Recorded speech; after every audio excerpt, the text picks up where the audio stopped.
Sensitivity analysis is a management tool that allows organizations to predict the results of a project, helping to understand the uncertainties,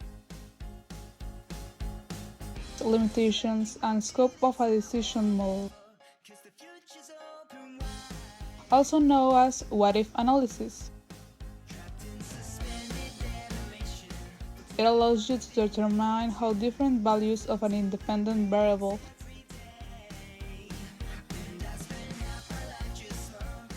can affect a particular dependent variable. It is useful in a wide range of subjects. Besides project management, such as finance, engineering, geography, biology, etc. There are two types of sensitivity analysis: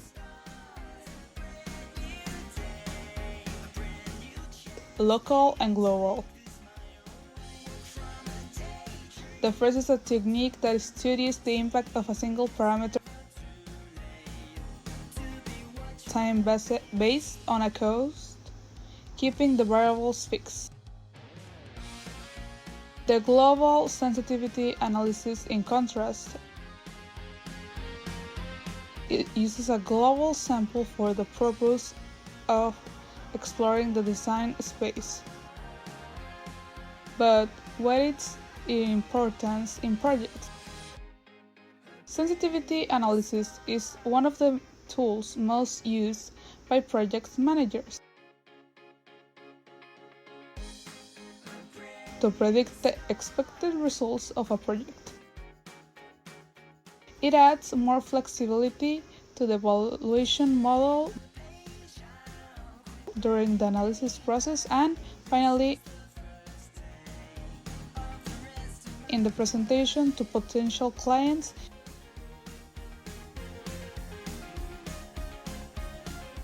investors, or stakeholders.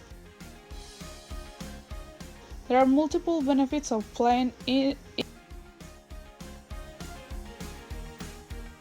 in a project management, such as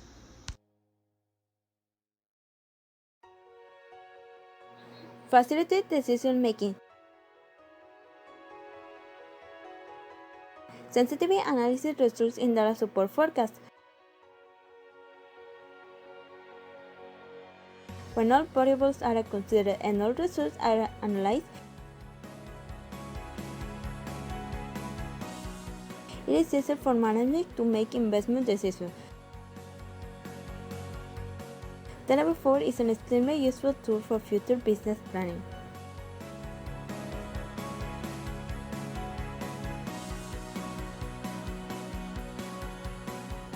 Ensures quality control.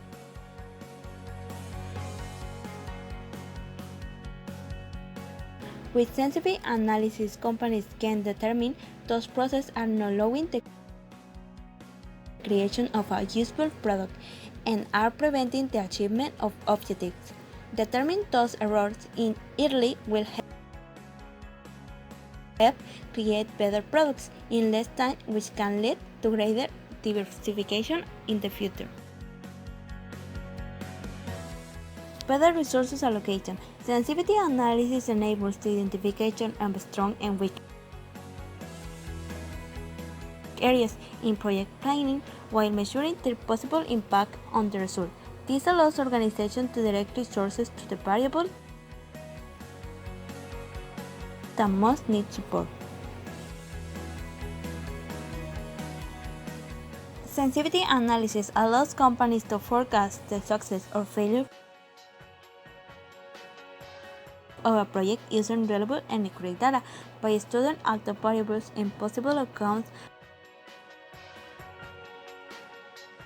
Project manager can make better decisions about the project, the business, or the investment.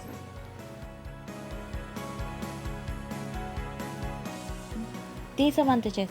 It only allows to analyze variation of a single parameter at a time. It does not use information such as the probability distributions of the parameter to be sensitized.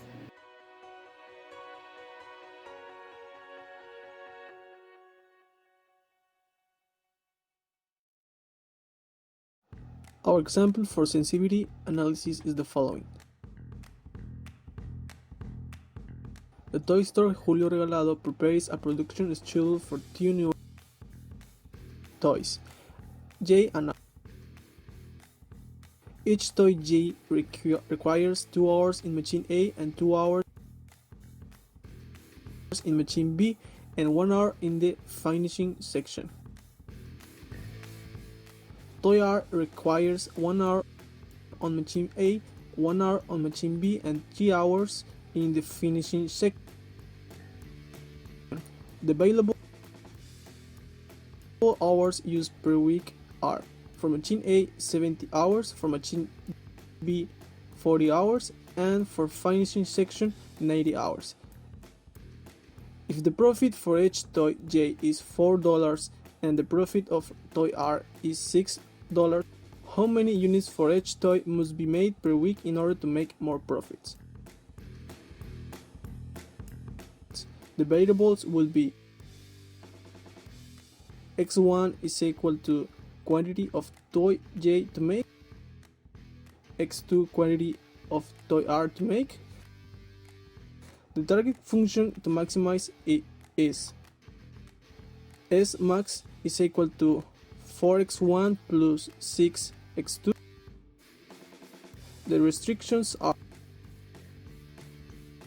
R1 is equal to 2x1 plus x2 less than or equal 70 hours. R2 is equal to 2x1 plus x2 less than or equal 40 hours. R3 is equal to x1 plus 3x2 less than or equal 90 hours. Next, I'll explain the sensitivity analysis using the Excel to using solver. Having the problem that are already established and identified, we will proceed to put in the cells the variables with the name for x1 and x2, and in a row then we will underline 2 cells which we will fill later. It will depend to the target function and the Excel formulas that I uses. Below the yellow cells, we will put in the column of variables x1 and target coefficient x1 respectively, the same in column x2 with the objective coefficient x2. In the following rows, we will set the restrictions, setting the restrictions values in the corresponding column, depending on whether it is x1 or x2. If in a restriction not all variables are played, the missing variables will be taken as 0. One left side and one right side will be set. The left side will be filled using Excel formulas. This field will depend on the yellow cells and restrictions values. Example: if the restriction is located in row 5, the values that are positioned in column x1 and in column x2 in row 5 will be downs to be used in the sum product formula. This will be the case with the other data on the left side of the other constraints.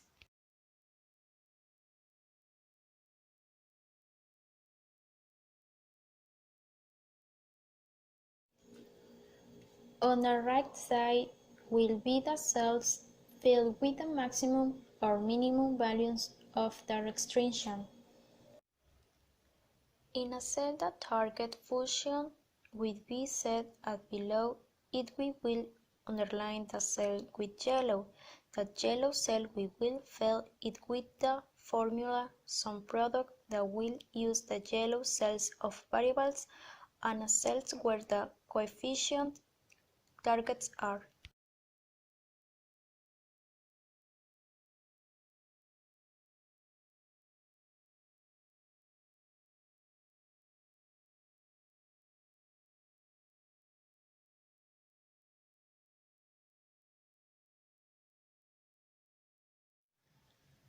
After doing this, we will go to the data window and use a solver tool.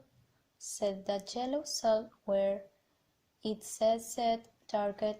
We will put the option to maximize or minimize. We will set the cells of the variables, the yellow cell. Subject to the restrictions, we will choose the option to add and we will get a cell to add them. In cell reference, we will put the left side, selecting for the first value on the left side or the last side. Only the restrictions have the same sign. If each sign is different, the restrictions will be added one by one. Restrictions will be placed on the right side, selecting from the first value on the right side to the last one here. After introducing the restrictions in resolution method, we will put simplex LP and choose the option to solve. A solver resource window will pop up, which in reports we will select the sensitivity option and select accept. Finally, we will get a white spreadsheet which will be titled sensitivity report.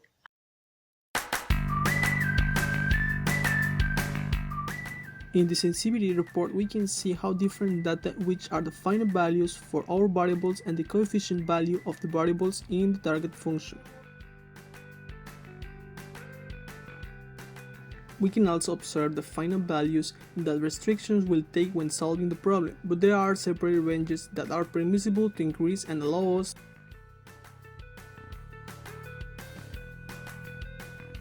to reduce. What does this tell us? The first table tells us how much the coefficient of a variable can increase or decrease in the target function, so that the values we obtain remains optimal. To get the maximum range to which you can raise the coefficient and the minimum range to which you can reduce, we must apply the following formulas.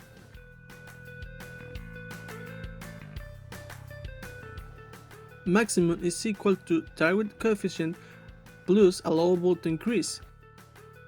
Minimum is equal to target coefficient minus permissible to reduce.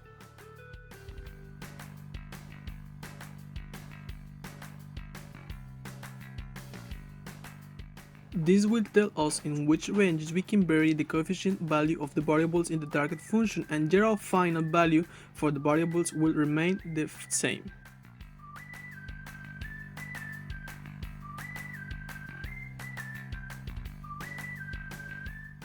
In the second table, the constraint table, tells us that we can both increase and decrease restriction are also called resource, but there is also an extra data that is the shadow price. This data tells us that both increase the result of the target function for each unit that we increase in the active constraint. For it to be active constraint, it must be equal to the limit of the allowed constraint. The following formula is used to obtain the maximum and minimum allowed range for constraints. Maximum is equal to right side restriction plus allowable to increase. Minimum is equal to right side restriction minus allowable to reduce.